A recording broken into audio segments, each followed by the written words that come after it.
Hello everyone, today we are going to learn basic FreeCAD tutorial how to create subtractive revolution.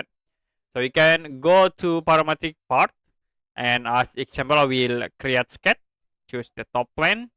For the base objects I will use the rectangle tools, click close and use pad tools to convert into 3D. Now I will create again sketch in the top. You can click in the top face and then click sketch. I will draw with the rectangle. Okay, start from this point into here. And I will create again from this point into here. Now we can use the trim tools to cut the selected line. And I will cut again at this point. Another I will use fillet to fillet at this corner. And also in this corner.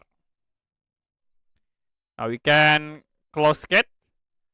Now if you want to create subtractive revolutions, we can use the groove tools. Click at these icons, groove.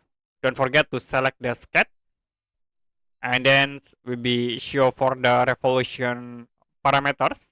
In there I will set the new axis. You can click here and click select a reference. I will select at these lines to set as the axis, and it be automatically show the subtractive revolution. You also can increase the angles in here, decrease and increase for the angles of revolutions.